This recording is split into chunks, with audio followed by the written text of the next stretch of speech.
Halo Somangka, alias Sobat Majalengka. Selain kaya dengan wisatanya, Majalengka juga kaya dengan sejarahnya. Berbagai kisah masa lampau menyelimuti kehidupan masyarakat Majalengka, baik yang terdokumentasi maupun yang tersebar dari mulut ke mulut. Kali ini, Bolok Kotono TV akan membahas mengenai kisah cinta Nyi Rambut Kasih dan Pangeran Muhammad. Sosok Nyi Rambut Kasih kerap dikaitkan dengan sejarah berdirinya Kabupaten Majalengka yang berada di Provinsi Jawa Barat.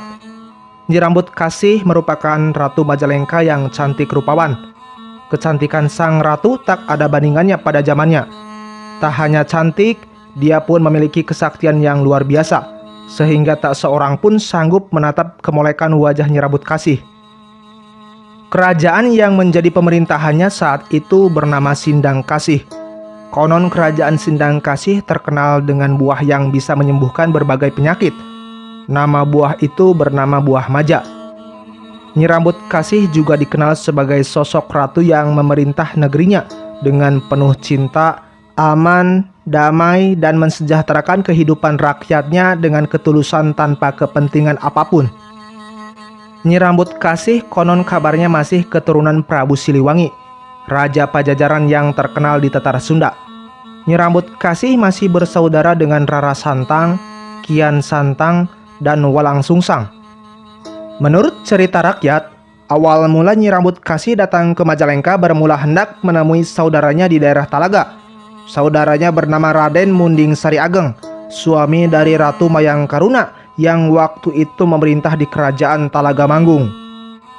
Di perbatasan Majalengka, tepatnya di Talaga, Nyi Rambut Kasih mendengar jika saudaranya sudah masuk Islam, sehingga dia mengurungkan niatnya menemui saudaranya. Dia singgah di Sindang Kasih dan membuat pemerintahan dengan daerahnya meliputi Sindang Kasih, Kulur, Kawung Hilir, Cieueuih, Cicenang, Cigasong, Babakan Jawa, Munjul, dan Cijati. Pada masa pemerintahannya, di wilayah Cirebon tengah dilanda penyakit yang tidak ada obatnya. Sunan Gunung Jati saat itu berusaha untuk bisa mengobati penyakit yang diderita rakyatnya, namun hasilnya nihil. Kemudian Sunan Gunung Jati berdoa kepada Allah agar bisa menemukan obat tersebut. Dalam doa itu, Sunan Gunung Jati mendapatkan petunjuk bahwa obat untuk mengobati rakyatnya terdapat di kerajaan Sindang Kasih berupa pohon maja. Kemudian Kanjeng Sunan memerintahkan putranya Pangeran Muhammad bersama istrinya Siti Armilah bersama sebagian prajuritnya menemui penguasa di kerajaan Sindang Kasih yang tak lain adalah Nyi Rambut Kasih. Di samping itu, Pangeran Muhammad diperintahkan pula agar menyebarkan agama Islam di wilayah tersebut yang kala itu banyak beragama Hindu. Dalam pengembaraannya, Pangeran Muhammad bersama istrinya Siti Armilah mendapatkan respon positif dari rakyat Sindang Kasih. Hal itu ditandai dengan banyaknya rakyat yang memeluk agama Islam. Kabar itu terdengar oleh sang ratu dan membuatnya murka. Kemudian, sang ratu memerintahkan prajuritnya untuk mengungkap kebenaran berita tersebut. Ternyata setelah diselidiki kabar itu memang benar adanya. Akan tetapi Nyi Rambut Kasih saat itu mengetahui sosok Pangeran Muhammad adalah sosok yang tampan. Dia pun tak bisa mengelak akan ketampanannya dan langsung terpana. Hingga akhirnya sang ratu jatuh cinta. Singkat cerita, Pangeran Muhammad kemudian datang menghadap ke kerajaan Sindang Kasih dan bertemu dengan Nyi Rambut Kasih. Dia mengutarakan maksudnya yakni meminta buah maja dan mengajak memeluk agama Islam. Namun permintaan pindah agama ditolak mentah-mentah.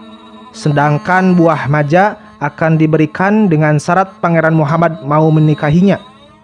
Pangeran Muhammad menyanggupi persyaratan itu asalkan Nyi Rambut Kasih memeluk agama Islam dulu. Menanggapi permintaan itu, ratu menolaknya.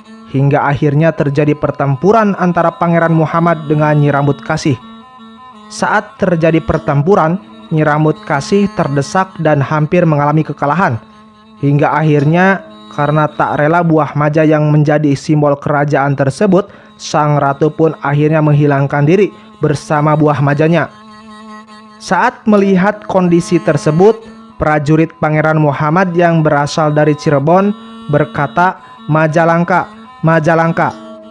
Yang dalam bahasa Indonesia, langka artinya tidak ada atau menghilang. Diduga karena pelafalan yang sulit sehingga orang Sunda menyebutnya Majalengka.